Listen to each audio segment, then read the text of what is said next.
Bonjour à tous à la maison. Je m'appelle Joanie Saint-Pierre. Je suis guide en tourisme d'aventure de formation, maman de 2 jeunes enfants et la fondatrice d'une initiative qui s'appelle Timous dans Brousse.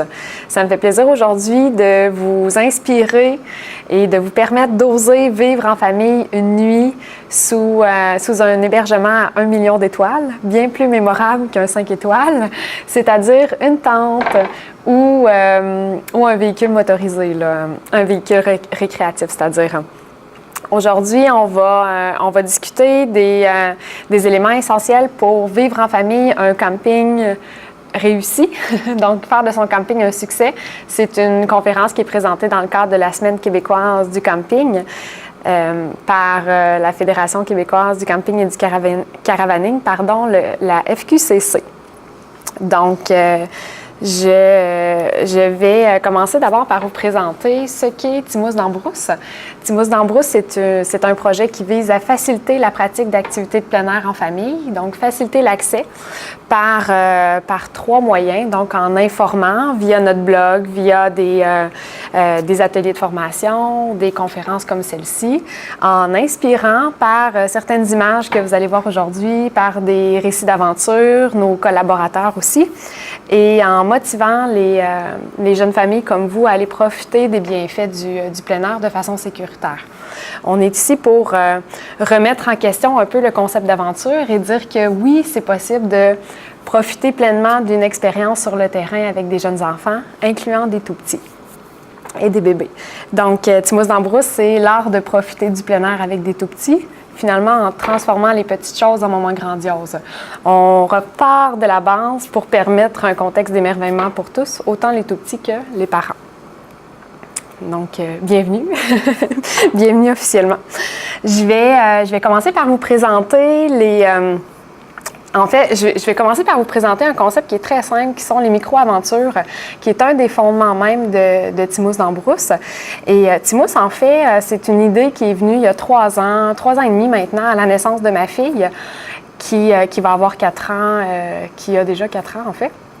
Donc, à la naissance de ma fille, mon conjoint et moi, on s'est remis en question un peu de dire, mais qu'est-ce qui est possible de faire avec des enfants? Est-ce qu'on peut continuer à vivre en famille nos passions, aller jouer dehors, camper, vivre toutes sortes d'expériences en plein air? Et si oui, comment faire? Parce que l'information est parfois contradictoire, on cherche un peu des repères parce que oui, c'est possible, mais c'est pas si évident que ça.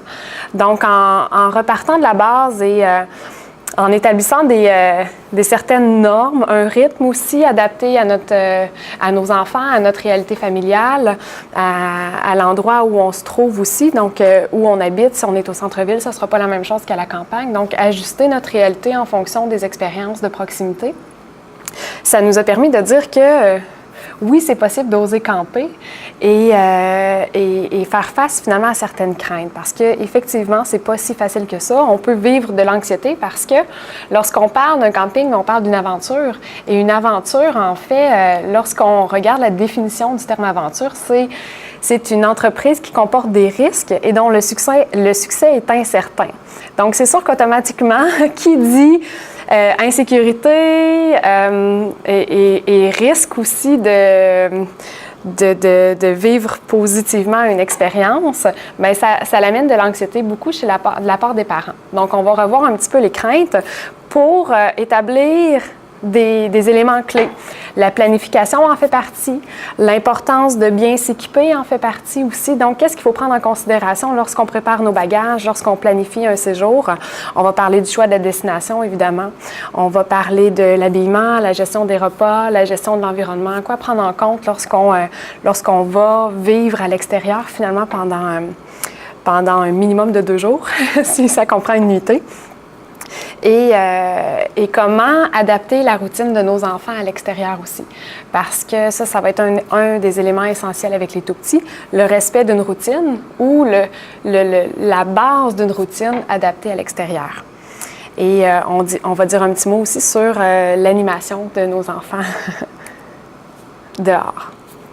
Donc, certainement, une des principales craintes, je pense, à aller jouer dehors avec nos tout-petits sur une longue période, c'est la gestion de crise.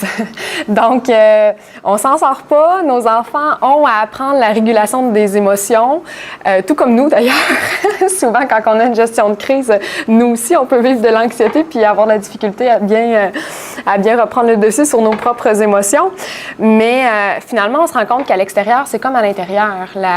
La gestion se fait de la même manière. Il faut travailler un petit peu plus en prévention, être à l'écoute de nos enfants, répondre à leurs besoins primaires, à leurs besoins de base et essayer d'anticiper les premiers signes de colère, de contradiction. Donc, pour moi, une des manières les plus simples de gérer une crise, c'est justement d'être à l'extérieur parce que changer le focus d'attention de nos enfants devient beaucoup plus facile. Sur la photo qu'on voit derrière moi, c'est un moment où, crise existentielle, on termine le sac de guimauve. Donc, il n'y a plus de guimauve. Et qu'est-ce qu'on fait? Bien, on a une petite régulation d'émotions à faire. Donc, nos enfants ici, qui sont deux petites cousines, ont dû prendre le temps d'exprimer haut et fort leurs émotions par manque de mots, probablement. Mais en soulevant un caillou, en voyant que sous les rochers, sous les grosses roches peuvent vivre des mille-pattes, des fourmis, des escargots, tout de suite, on vient de changer la direction, changer l'attention, de nos enfants vers une nouvelle observation. Donc, ça se retrouve à tous les niveaux, en stimulant les sens, en encourageant nos enfants à toucher, à sentir, à goûter ce qui se goûte. On ne parle pas de champignons ici, on parle de petits fruits ou des choses comme ça, des fraises sauvages ou des bleuets. Bien, ça permet rapidement de rediriger l'attention de nos enfants vers quelque chose de plus positif. Donc, c'est une des façons pour moi qui permet de gérer une crise plus facilement. Et de mieux apaiser aussi l'esprit juste en étant dans un environnement plus calme qu'une surstimulation de centre d'achat, par exemple. Donc, on fait juste se retirer derrière un épinette au besoin, puis on vit un moment de calme pour tous. Donc, la gestion de crise passe aussi par l'importance de stimuler la curiosité de nos enfants plutôt que l'anxiété. C'est un concept de base en psychologie que je ramène, que je mets souvent de l'avant parce que à la naissance, nos enfants vont avoir un intérêt naturel vers les nouvelles expériences. On veut qu'ils aillent à droite, ils vont aller à gauche. On veut pas qu'ils montent les marches, c'est sûr qu'ils vont monter les marches. Donc, les enfants vont vivre des nouvelles expériences et c'est ce qui va permettre aussi aux terminaisons nerveuses du petit cerveau de devenir exponentielles, donc d'ajouter à leur expérience de vie. Et toutes les nouvelles expériences qu'on fait petit, mais sont des graines de notre personnalité quand on grandit.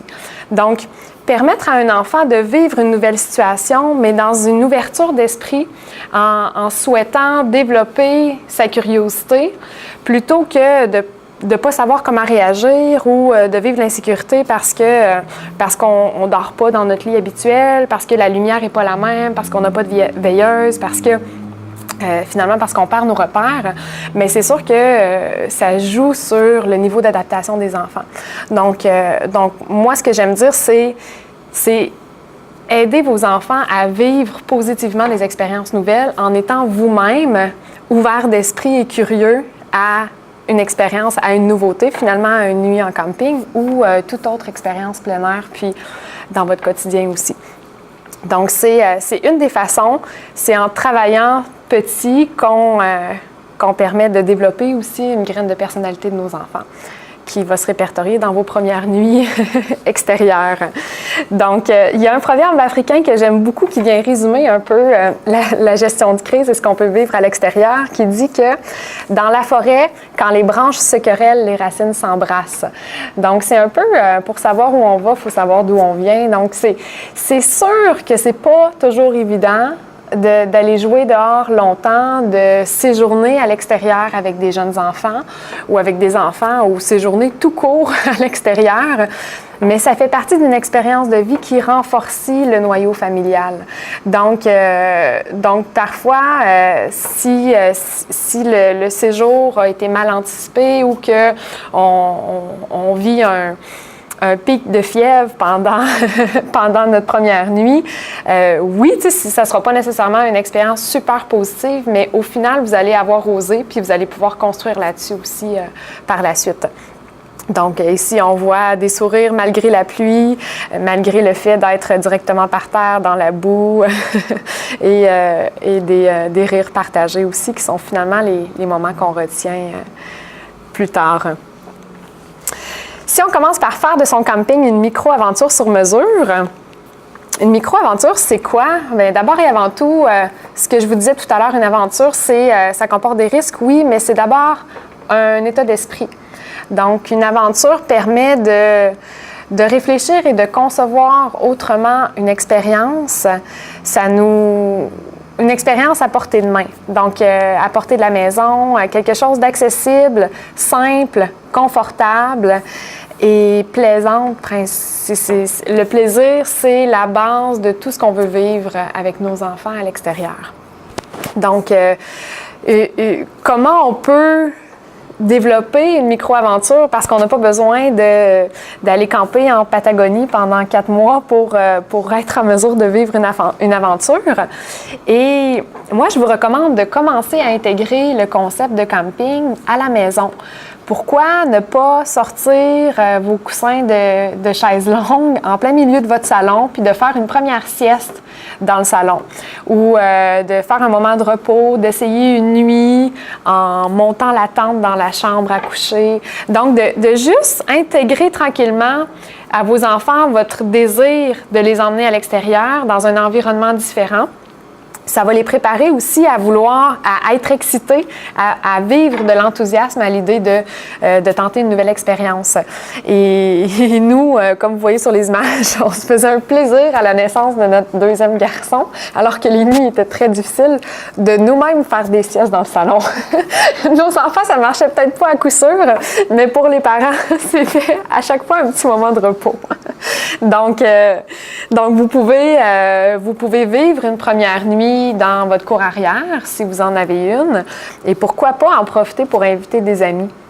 Donc, nous, il y a 2 ans, on a fait un gros camping amical.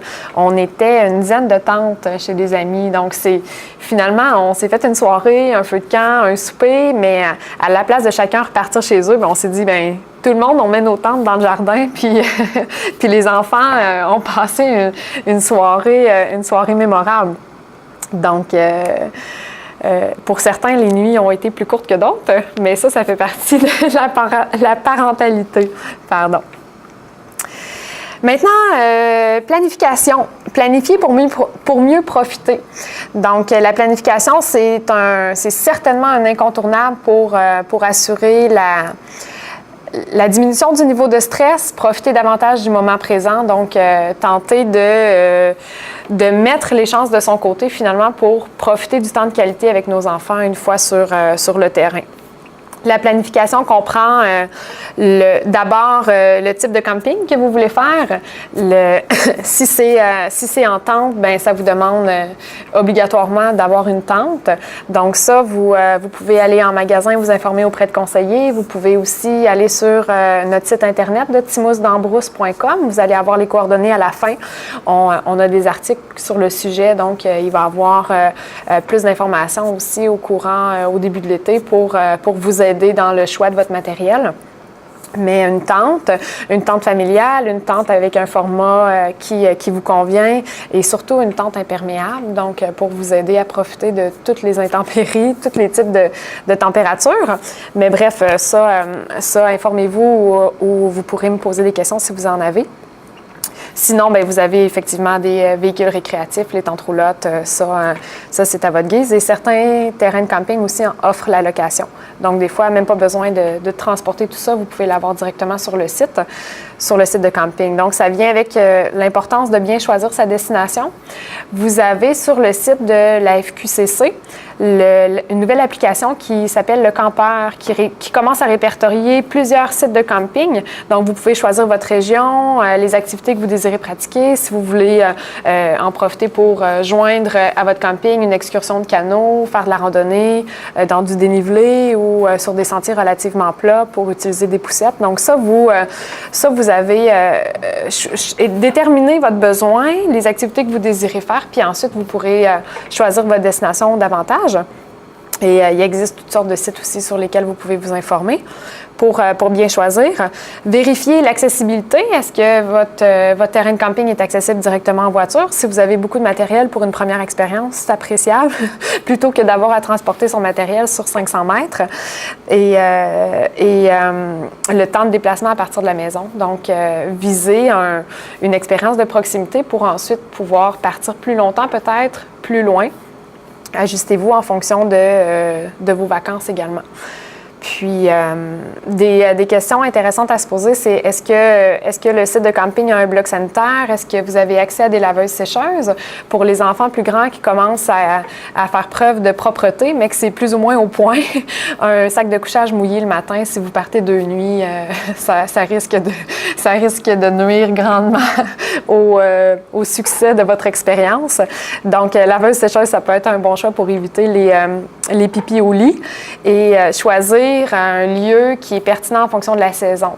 Au mois de juin, dans les moustiques, si vous allez dans un endroit où il y a beaucoup d'ombre, où c'est plus marécageux, au fond d'une vallée, vous allez trouver que la gestion des moustiques devient grandement problématique. Et si en plus vous n'avez pas d'abri moustiquaire, ça risque d'être difficile comme première expérience. Donc, prenez en compte la saison et cherchez un endroit ensoleillé, mais ombragé en même temps. Donc ça, au moins, vous allez toujours avoir une option pour profiter du soleil et limiter les moustiques ou vous protéger du soleil finalement, puis permettre à vos enfants d'aller marcher un peu partout sur le site.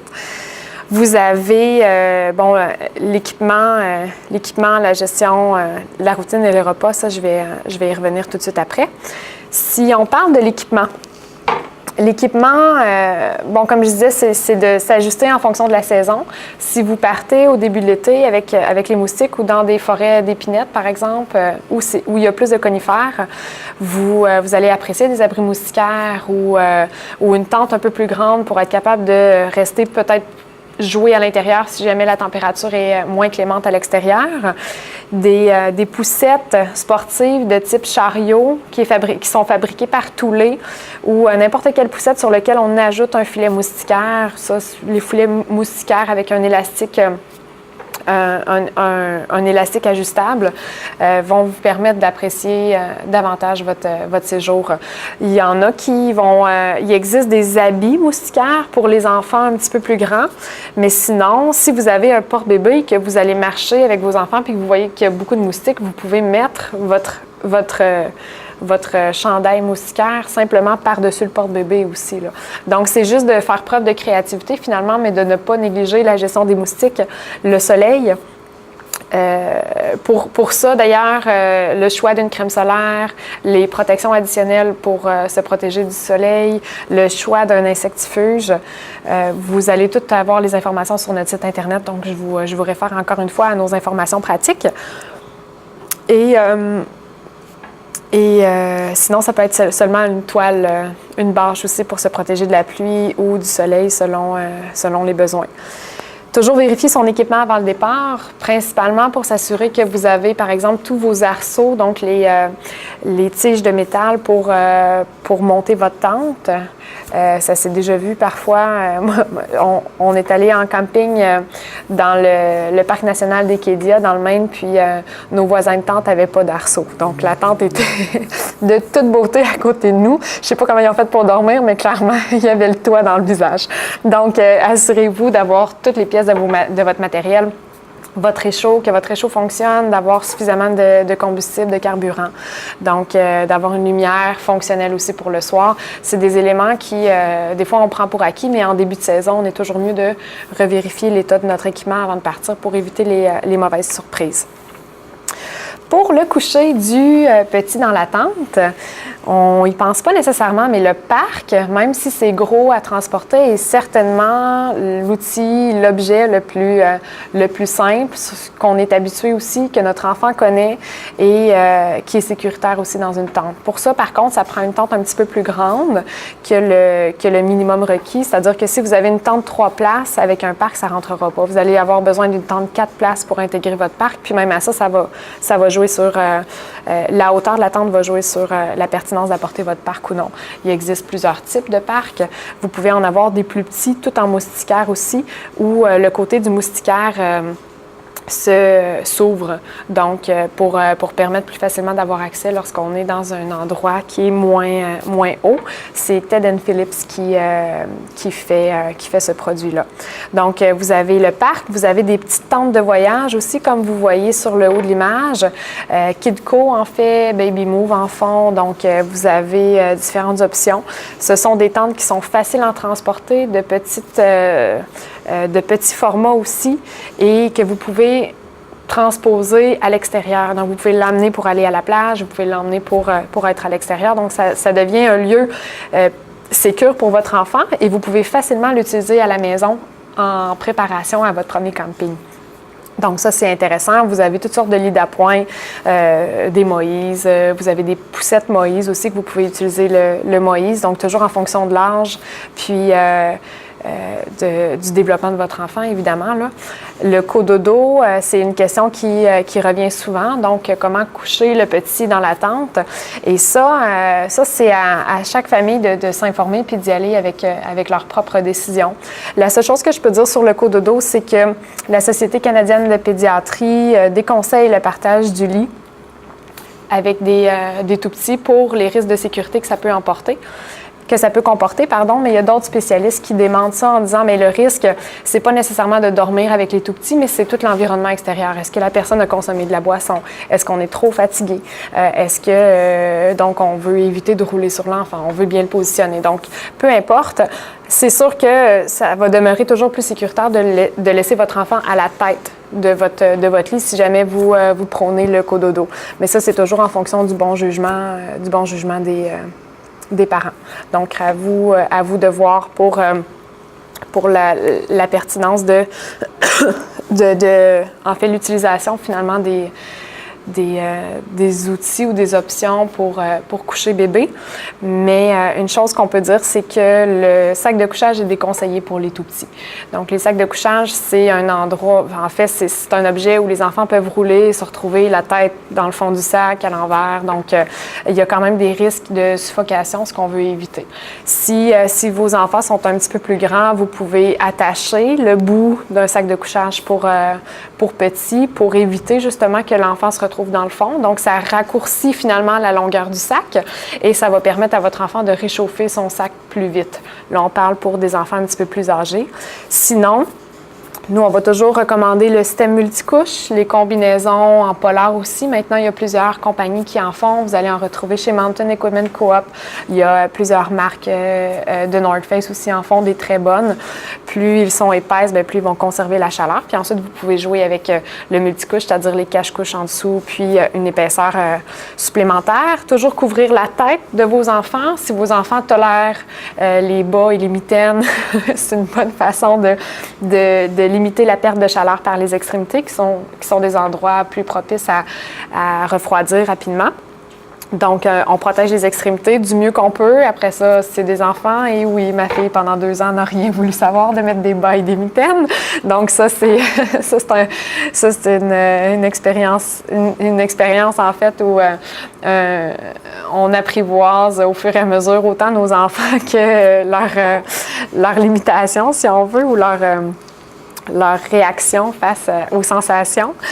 Et vous pouvez aussi utiliser un nid d'ange pour ajouter une température supplémentaire. Ils se vendent des petits sacs des sacs d'appoint pour mettre dans les poussettes qui peuvent être intéressantes. Sinon, une option à faible coût, c'est de mettre le manteau de maman peut-être, parce que généralement, il est un petit peu plus petit que le manteau de papa. Mais vous pouvez mettre votre enfant directement dans une petite doudoune, un manteau un peu plus chaud. Vous pouvez aussi prendre un manteau en duvet, rentrer les manches à l'intérieur, puis glisser votre enfant dedans, comme on voit sur l'image. Vous venez d'ajouter un confort supplémentaire sans coût et un meilleur rapport calorifique finalement pour vos enfants. Donc, l'habillement en fait partie. Si on poursuit dans l'équipement, la gestion de son environnement aussi, on en a parlé un petit peu, là, mais oui, en fait, j'en ai déjà parlé.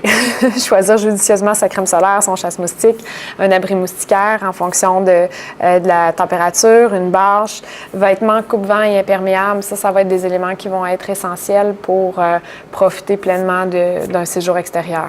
On oublie les jeans, on oublie les manteaux de ville. On essaie de... Bon, si c'est ce que vous avez...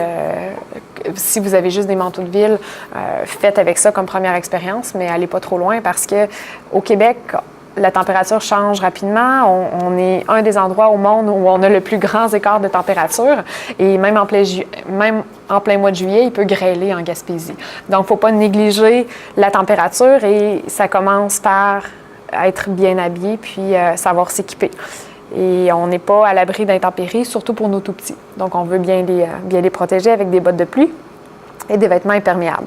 S'il pleut, vous pouvez mettre aussi juste une toile bleue ou un matelas de mousse par terre ou mettre vos enfants directement dans un bac de jouets ou dans le bac de vaisselle, pas de vaisselle, pour la gestion de votre environnement sur le site.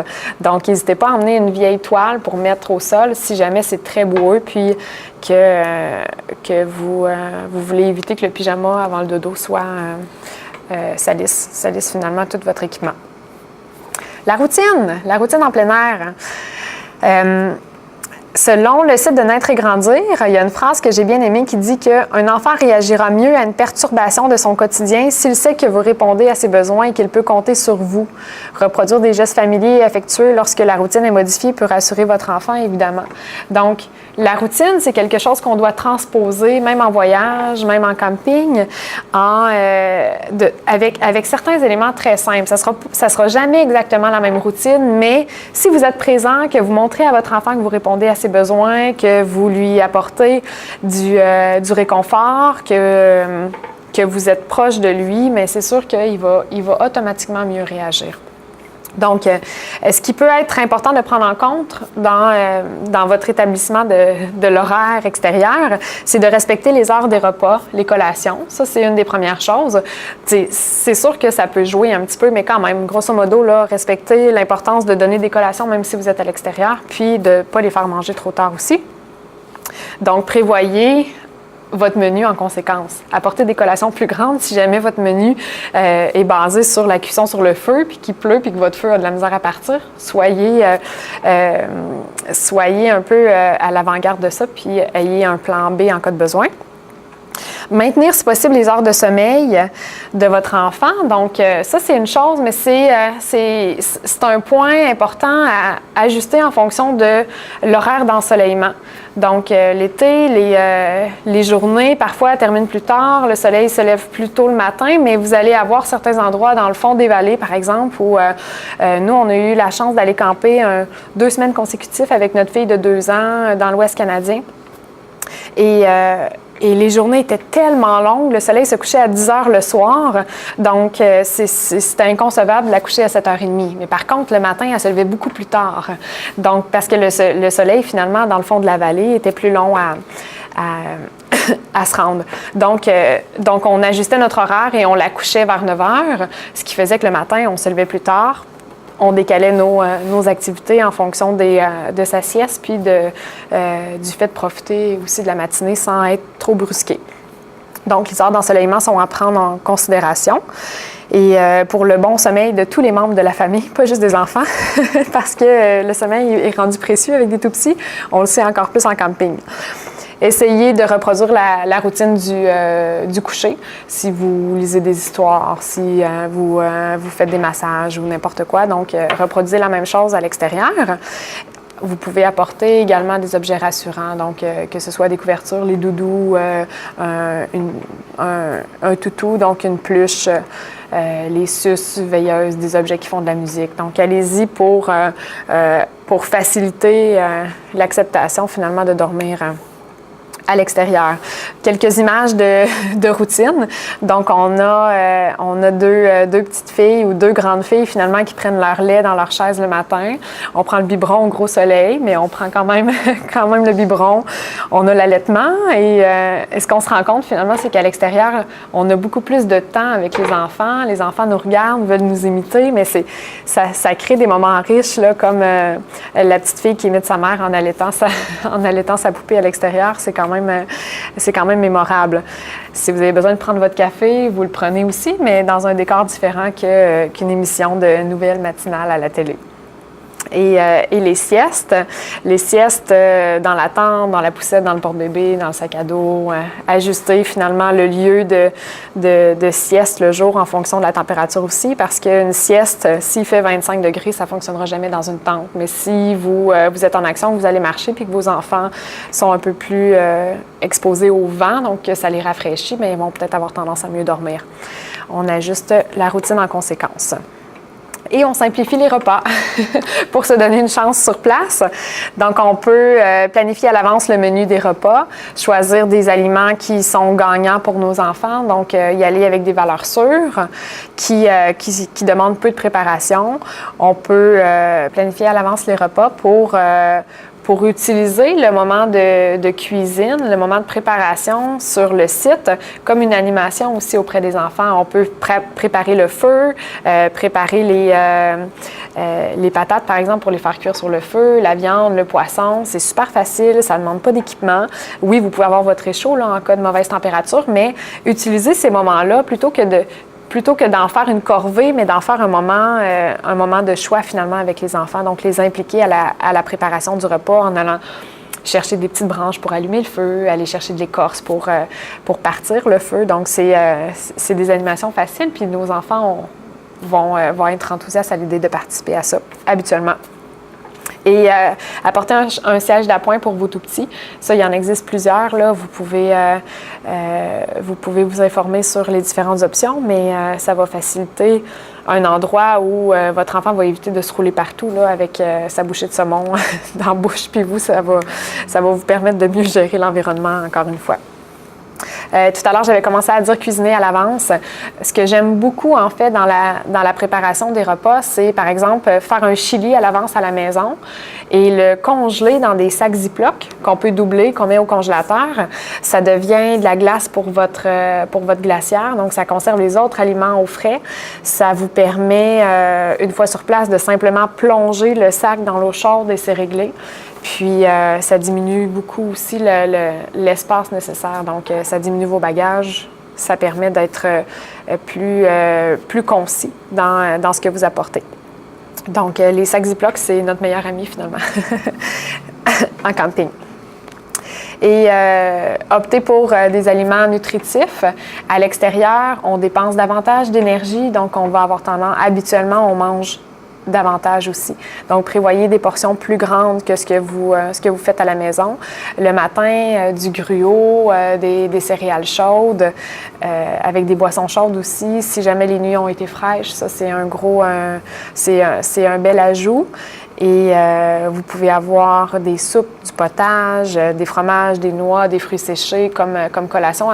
Ayez des choses qui se transportent facilement. Donc, les bananes, les poires, protégez-les si vous les apportez. Puis c'est bien correct parce que c'est nutritif des bananes. Mais une banane, ça finit tout le temps noir, écrasé dans le fond d'une glacière. Donc, choisissez des aliments qui sont appropriés en fonction de votre type d'activité aussi, puis de l'espace que vous avez pour vos bagages. La routine passe par, oui, le coucher, on l'a vu tantôt, on a vu l'alimentation, et la routine du soir, le bain. Ça, c'est des questions qui reviennent souvent. Comment on peut donner un bain à un bébé en plein air? Les douches, c'est pas toujours propre. On veut pas déposer nécessairement les enfants par terre parce que tout le monde vit dehors et tout le monde rentre un peu n'importe quoi dans le fond de la douche. Donc, ce qu'on veut, en fait, c'est d'abord vérifier ce que vous avez besoin. Peut-être que ça fait partie de vos critères de base de choisir un camping qui a des douches familiales, donc des douches surdimensionnées où vous pouvez rentrer toute la famille là-dedans pour simplifier. Ça, c'est quelque chose que vous pouvez demander, que vous pouvez regarder lors des réservations. Sinon, vous pouvez trouver des porte-bébés qui vont dans l'eau aussi. Chimparu, le modèle que vous avez sur la photo, c'est l'écharpe ajustable Aero, qui est une écharpe tissée qui va dans l'eau, donc qui sèche super facilement. Ça vous permet de libérer vos mains, d'avoir votre enfant sur vous, de vous laver, de laver votre enfant plus facilement. Donc, ça peut être une option intéressante. Sinon, directement sur votre site, vous pouvez avoir des petites piscines gonflables que vous retrouvez dans n'importe quel magasin, y compris Dollarama. Donc, faites juste attention à votre transport de la petite piscine, puis évitez de mettre ça sous un lit d'épinettes pour une meilleure durée de vie. Mais la petite piscine sur des journées chaudes devient aussi une animation en soi sur le site de camping. Donc, ça, c'est une idée. Sinon, des simples bacs de rangement. Si vous mettez tous vos ustensiles de cuisson ou votre cuisine finalement dans un bac, bien, ce même bac-là peut être vidé puis réutilisé pour le bain. Je fais une parenthèse, par exemple, si c'est un bac de cuisine, faites vraiment attention à l'utilisation du poulet cru en plein air. On veut vraiment éviter le contact avec des restants d'aliments puis des bacs, mais ça peut être un bac dans lequel vous mettez des articles utiles comme un réchaud ou une hache si vous avez besoin, des choses comme ça. Donc, les bacs, on en a toujours, puis ça fait un beau bain temporaire improvisé sur place. Essayez finalement de faire preuve d'imagination, de rendre votre matériel plus polyvalent, de diminuer vos bagages et d'améliorer votre efficacité autant dans la préparation de vos bagages qu'une fois sur place dans l'utilisation de ce que vous avez apporté. Et ça fera sourire les petits et les grands, assurément. Un truc que je trouve fort intéressant, c'est de concevoir votre collier utilitaire pour la douche. Donc, de prendre une sangle de cou et de simplement mettre les seuls articles essentiels que vous avez besoin. Une brosse, votre savon, votre shampoing. Idéalement biodégradable si vous concevez aussi possiblement l'utilisation de cours d'eau extérieurs. Fait qu'il y en a qui vont dire, ben moi de toute façon mon enfant je vais le laver dans la rivière par exemple ou dans le lac qui est à côté. Mais faites attention à ça, informez-vous davantage parce que même si on a un savon biodégradable, on laisse quand même des marques dans l'eau qui peuvent avoir des impacts sur la faune et la flore locale. Donc on recommande toujours, même si c'est un savon biodégradable, de se rincer à l'extérieur de l'eau plutôt que directement dans l'eau. Fait que ça demande juste d'apporter une petite chaudière de plage, par exemple, puis de savonner, de se rincer à l'extérieur, à la limite de la plage, pour ensuite retourner dans la rivière là, avec sans résidu de savon. Si ça fait partie de vos options. Le savon, évitez les parfums aussi, vous êtes en forêt, donc c'est sûr que vous pouvez avoir des choix qui sont plus judicieux pour limiter votre attirance, en fait que les moustiques soient attirés vers votre odeur. Donc, du savon d'épinette, du savon de sapin baumier, citronnelle, en plus c'est naturel, puis vous allez avoir un parfum de la région. Donc, voilà pour le bain. Et finalement, je terminerai juste en parlant d'animation. Qu'est-ce qu'on peut faire pour stimuler finalement l'intérêt de nos enfants vers la nature, pour les occuper toute la journée, si on part plus qu'une journée à l'extérieur? Des fois, c'est facile de se dire, bon, on va aller faire une randonnée d'1 heure, puis ça se fait bien, mais ça peut être une contrainte ou une source d'anxiété aussi de dire, ouais, mais qu'est-ce que nos enfants vont faire finalement en nature pendant 3 jours? Mais ça se fait naturellement. T'sais, on se rend compte que la nature met à notre disposition un paquet d'éléments pour animer puis stimuler les sens de nos enfants. Et que simplement miser sur le jeu libre, actif et créatif, c'est-à-dire de laisser nos enfants improviser avec ce qu'ils trouvent, transformer un terrain gazonné avec des champignons en monde de découverte, finalement, pour nos tout-petits, de stimuler les sens de nos enfants, de leur permettre de toucher les écorces, toucher les textures, toucher l'eau, se salir, apporter du linge de rechange. Ça, vous êtes mieux de diminuer vos jouets pour apporter plus de vêtements, pour être capable de changer vos enfants plus régulièrement dans une journée pour leur permettre de salir, mais d'apprendre plutôt que de jouer avec des jouets en plastique parce que les bâtons, les cailloux, les feuilles, la mousse, c'est toutes des sources d'animation qui peuvent être facilement transposables. Ensuite, rapportées même à la maison.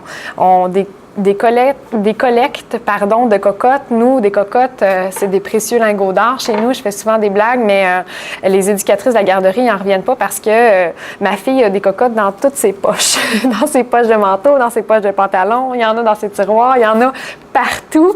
Mais c'est son intérêt. Elle va aller en nature puis elle va chercher la plus grosse des cocottes. Elle va essayer de soulever les cailloux pour voir qu'est-ce qu'elle peut trouver aujourd'hui en dessous des roches. Regarder les bords de ruisseaux, est-ce qu'il y a des salamandres, est-ce que, tu sais, il y a plein d'insectes, la faune, écouter les oiseaux, toucher les mousses, même, tu sais, nos enfants, des fois, arrivent avec des mousses vraiment bizarres, comme ce que la petite fille en mauve a dans le coin de l'image. On dit arc, tu sais, mais en fait, c'est tous des éléments naturels qui sont source d'animation et de découverte pour nos enfants. Donc, finalement, c'est juste de prendre le temps. Tout simplement. C'est pas plus compliqué que ça. C'est d'encourager nos enfants à participer aux tâches aussi. Même s'ils sont tout petits, on préparait un feu avec l'image du centre. Vous voyez deux petits-enfants qui essaient de soulever des bûches, puis ils prennent des risques. Oui, mais ça fait partie d'un apprentissage. Il faut leur permettre d'oser prendre des risques parce que souvent à la maison, on a tendance à les encadrer un peu plus, de dire « attention, tu vas tomber, c'est glissant, monte pas trop haut, tu peux te blesser ». Mais finalement, tu sais, un enfant tout petit va vouloir prendre des risques et le plus grand risque qu'il va prendre dans sa vie, c'est ses premiers pas. Un enfant se lève, décide d'essayer de marcher, avance un pas ou on essaie de le contrôler, de le regarder, mais de l'encourager.